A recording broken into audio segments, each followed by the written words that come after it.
Olá, meninas e meninos, cá estou eu. Hoje o meu assunto é pedidos, apesar que eu já falei bastante coisa sobre esse período, mas eu vou entrar com mais detalhes, porque me pediram para falar sobre a Idade Média ou período medieval. Foram praticamente 1000 anos, mas vocês vão ver como é rico em acontecimentos e como ficou marcado na história da humanidade, tá? Bom, mas antes de começar a história antiga ou o período medieval, eu tenho que falar um período antes da história. Foi chamado pré-história. O que quer dizer pré-história? É antes do homem começar a escrever, tá? Acredita-se que 4000 a.C., tem fonte que é 3000 a.C., que o homem começou a escrever, então começou a história. Antes era a pré-história, que a gente sabe que o homem existia através do que ele deixou pelo caminho, esqueletos, utensílios, etc. Eu até quando dava aula, eu dizia para os meus alunos, a pré-história é como quando a gente está na barriga da mãe. Ainda não fomos registrados, ainda não foi escrito nada sobre nós, mas a gente sabe que existe. Então, quando nasce, a gente começa a nossa história. E assim aconteceu com a história da humanidade, quando o homem começou a escrever, tá? Bom, mas com o aparecimento da escrita, como eu já falei, 4000 ou 3000 a.C., tá? Vai começar a história antiga. Foi o período das primeiras civilizações. O Egito, Mesopotâmia, a China, Pérsia, os hebreus, os fenícios, a Grécia, a Roma, etc, etc, etc. Foi o período das primeiras civilizações. Mas como se dá o fim dessa idade chamada antiga, ou a primeira fase da história? É o seguinte, existia o Império Romano, tá, do Ocidente. O Império Romano era tão extenso que foi dividido em ocidental e oriental. Mas o oriental vai durar mais 1000 anos do que o ocidental. Então nós vamos nos deter agora no Império Romano do Ocidente. O que é que aconteceu? Os povos germânicos, também chamados de bárbaros, começaram a forçar durante anos e anos a penetração nesse império. Até que no ano de 476 depois de Cristo, esse Império Romano Ocidental cai definitivamente, tá?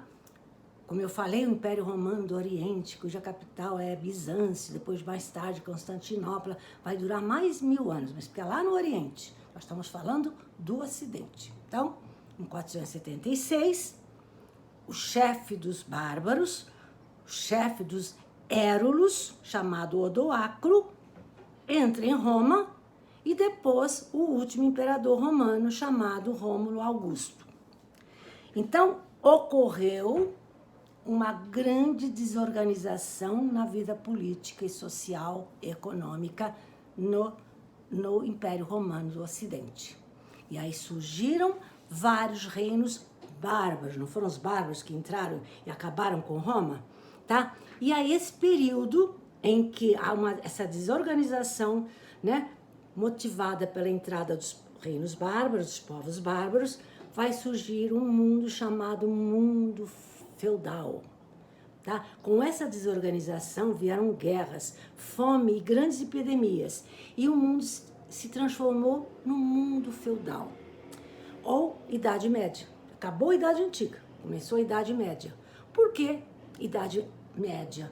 Porque ela ficava no meio entre a antiga e a moderna. Então, cerca de 1000 anos, essa Idade Média, o período medieval, é que fica entre a Idade Antiga, o período das grandes civilizações, e a Idade Moderna, que vai surgir o Iluminismo, vai surgir o Renascimento. E agora nós vamos nos fixar na Idade Média, nessa cerca de 1000 anos, quando surge o período chamado medieval, ocasionado pela invasão dos povos bárbaros e a desorganização política, social e econômica de todo o império, tá? Bom, então vamos falar sobre a Idade Média e o período medieval. Como foi dito, houve uma fragmentação do Império Romano Ocidental. Surge então uma sociedade impregnada pela mentalidade religiosa. Além disso, foi um período onde coexistiram A fome. Por que fome? Devido às chuvas acima da média, más colheitas, técnicas agrícolas rudimentares. Nesse período também da Idade Média, coexistiram muitas pestes, tá? Não havia tratamento, não havia remédios. Vocês vão ver quando eu vou falar das pestes, principalmente lepra e peste bubônica, que era chamada peste negra, tá? E houve guerras entre os feudos, tá? Bom, primeiro vou falar das doenças da Idade Média, tá? Que afligiram e mataram muitas pessoas. Ó, lepra, peste bubônica ou a peste negra. A lepra é uma doença infecciosa da pele. Eram obrigados, os leprosos, quando eram detectados que tinham lepra, eram afastados do meio por medo de contágio. Havia leis que proibiam os leprosos de entrarem nas cidades. Tinha até lugares que tinha que botar sinos para saber que está chegando um leproso e tinha que ser expulso, porque tinham medo do contágio. Então a lepra infernizou muito a Idade Média. E a peste negra, que depois viram que era a peste bubônica, causada pelas pulgas dos ratos, mas demorou para saber que era das pulgas dos ratos. Ela teria, essa peste, chamada peste negra, teria vindo do Oriente e manifestou-se pela primeira vez em 1347. Era transmitida pela pulga do rato, como eu falei, mas isso demorou para chegar a essa conclusão. E tudo isso, todas essas doenças, principalmente a peste negra, foi derivada pela falta de higiene, tá? As ruas eram estreitas, o lixo das casas era tirado pelas janelas, tá? Então, só no século XX se compreendeu a importância da higiene para a saúde.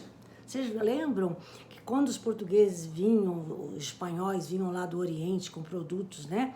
As especiarias traziam muitos perfumes, porque eles achavam que as doenças eram causadas pelos cheiros. Depois é que chegou-se à conclusão das bactérias, dos vírus, etc. Mas vai demorar muito. Então, a falta de higiene causou muitas dessas doenças, mas ninguém tinha essa noção, tá? Bom, mas voltando à sociedade medieval, como é que se formou? Os bárbaros entraram, houve uma fragmentação. Então, os nobres tomaram posse das terras. Passaram e sua propriedade passou a ser chamada feudo. Construiu o seu castelo, que era a sua moradia.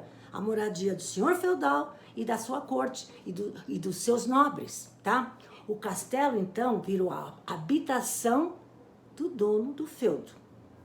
E tinha os cavaleiros. Quem eram os cavaleiros? Eram os nobres que lutavam para defender o feudo, tá? Que eram nobres, porque só eles tinham espada, só eles tinham cavalos. Os pobres viviam na terra plantando e colhendo de sol a sol, tá? E aí, quer dizer, além do senhor feudal, dono do feudo, tinha os cavaleiros, que eram os nobres que defendiam o feudo, e tinha os servos, não eram escravos. O escravo é uma mercadoria que se compra e vende. Os servos trabalhavam no feudo, nas terras do senhor, tá? E davam o fruto do seu trabalho para todas as demais classes sociais. E ainda tinha a igreja, que cuidava dos aspectos espirituais da comunidade europeia, a comunidade medieval. No século XII, quando o feudalismo já começava a entrar em decadência, é que surgiram as guildas ou corporações de ofício. Sabe o que era? Século XII. Reparem que a Idade Média começou em 476, século V, e vai até o século XVI. E no século XII começam a se formar as guildas ou corporações de ofício. O que eram? Unidades de produção artesanal, marcadas por uma hierarquia. Tinha os mestres, tinha os oficiais e os aprendizes. Cada indivíduo só podia fazer parte de uma corporação. Tinha a corporação dos pedreiros, carpinteiros, comerciantes, etc. Seria expulso da comunidade se não obedecesse, se entrasse em mais de uma unidade de produção.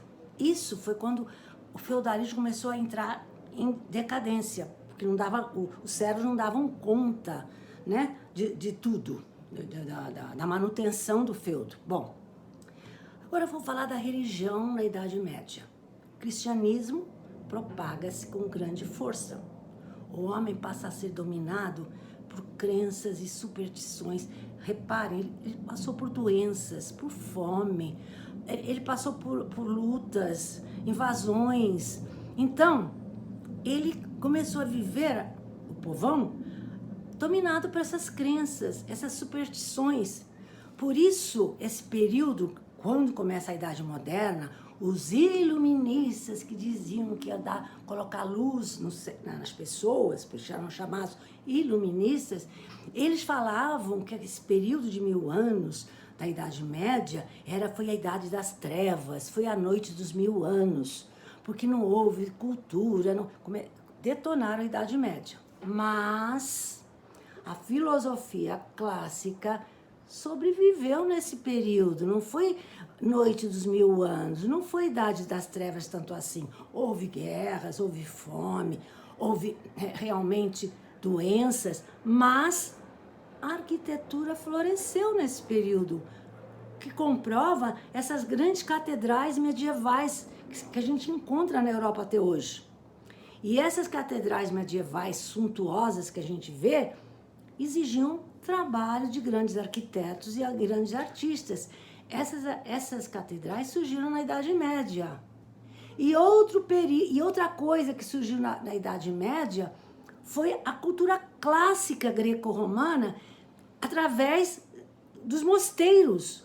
Eles ficavam nos mosteiros, os monges, copiando textos, eram chamados monges copistas, copiando textos da literatura clássica. Por isso, quando houve o Renascimento na Idade Moderna, toda essa cultura greco-romana renasceu, graças a esses monges copistas que passaram a copiar textos clássicos na Idade Média.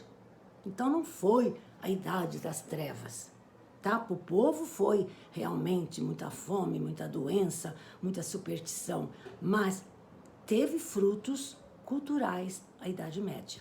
Bom, agora eu vou falar da parte religiosa. Nesse período, houve muita perseguição aos chamados pagãos, que representavam forte ameaça à autoridade religiosa clerical. Quem eram esses pagãos? Tinham suas próprias crenças e seus templos, tá? Não eram católicos. Então, tinham os templos pagãos, tinham as suas crenças, que não tinha nada a ver com o catolicismo. No lugar, quando houve a perseguição aos pagãos, no lugar de muitos templos pagãos foram erguidas igrejas cristãs e houve grande perseguição aos seus cultos e práticas. E por causa desses pagãos surgiu a chamada Inquisição. Inquisição, vocês sabem muito bem o que foi, e eu vou falar alguma coisa sobre ela. Teve início em 1184, em Verona, instituída pelo Papa Lúcio III. Mas oficialmente mesmo a Inquisição começou em 1229, século XIII. Oficialmente criada pelo Papa chamado Santo Ofício, 1229, que criou o Tribunal do Santo Ofício para julgar os que eram realmente pagãos e que estavam contra a igreja. Na Espanha, a Inquisição começou em 1249. Estendeu-se pela América, em Portugal também foi instituída. Bom, Tribunal da Inquisição. Tinha os inquisidores, tinha os denunciantes. Quem eram os inquisidores? Aqueles que inquiriam, que provavam que a pessoa era um pagão. Tinha que ter no mínimo 40 anos de idade e a sua autoridade era dada pelo Papa através de uma bula. Quem eram os inquisidores? Cardeais, padres, frades dominicanos e frades franciscanos. E os denunciantes? Podia ser uma mulher, um homem ou uma criança. pessoas do povo, camponeses. Qualquer um podia denunciar. E a pessoa que era denunciada não tinha direito à defesa, tá? Bom, aí muitos foram denunciados como hereges ou heréticos contra a Igreja Católica e as chamadas bruxas. Eu vou falar sobre essas bruxas. Como eu falei, eles eram presos depois da denúncia, torturados e depois mortos. Tinha vários tipos de morte, mas a mais famosa, a mais comum era a fogueira, tá? A igreja, né, era dominada, segundo a igreja, essas chamadas bruxas eram dominadas por demônios ou instintos inferiores. Só uma parte, bruxa, em sânscrito, sabe o que significa? Significa mulher sábia. Mulher sábia em sânscrito, bruxa. Só que a igreja diziam que eram pessoas dominadas pelos demônios, tá? Em 1486, século XV, portanto, houve um livro que durante 2 séculos foi um manual para reconhecerem uma bruxa. Chamava Martelo das Bruxas. Era um livro escrito por 2 monges dominicanos. Esse manual fazia com que os inquisidores reconhecessem que era uma bruxa, tá? E seus disfarces. Então, como eu falei, 2 séculos foi o manual para identificar uma bruxa. Quem era identificada uma bruxa? Olha só, muitas coisas, muitos disfarces, como eles diziam, muitas coisas podiam identificar uma bruxa, mas eu separei 4 itens. Olha, se fosse muito magra, se fosse muito esquisita, se não acordasse e perdesse a hora para cuidar do marido, sinal que ela estava sonhando com o demônio. Se fizesse previsões e essas previsões acontecem, era uma bruxa, tinha pacto com o demônio. Bom, e todas as coisas que aconteciam, doenças e desgraças, quem era culpada era a bruxa, tá? Pra vocês terem uma ideia, 40 mil a 50 mil consideradas, entre aspas, bruxas, foram executadas na Idade Média. Bom, saindo das bruxas, vou entrar no índex, que todo mundo já ouviu falar em índex, que é a lista dos livros proibidos. Eram chamados símbolos do pecado. Muitos autores famosos tiveram livros indicados pelo índex. Muitos foram queimados, tá? Pelo Tribunal da Inquisição, pelo índex. Eram proibidos e muitos foram queimados, tá? Agora eu vou falar dos tribunais da Inquisição ou do Santo Ofício. Em 1908, século XX, o Papa Pio X mudou o nome, né, de Tribunal da Inquisição para Sacra Congregação do Santo Ofício. Em 1965, Papa Paulo VI, mudou o nome para Congregação para a Doutrina da Fé. Lógico que hoje em dia não tem ninguém queimando na fogueira, mas tem a condenação, né, por essa Congregação para a Doutrina da Fé, a partir de 1965, que foi criada pelo Paulo VI. Agora, outra coisa para terminar a aula, tinha o auto de fé. O que é o auto de fé? Cerimônia onde eram lidas e executadas as sentenças. No início, era no interior do palácio ou até dentro de um convento, mas com o tempo virou um grande espetáculo, o auto de fé, né? Ali havia grande pompa, ao ar livre, as autoridades religiosas estavam presentes, às vezes o rei também estava presente, a população gritando e assistiam à morte na fogueira por aqueles que eram considerados hereges e bruxas. E vou terminar por aqui. Espero que foi bem forte essa aula, mas é o que temos para hoje. Tchau!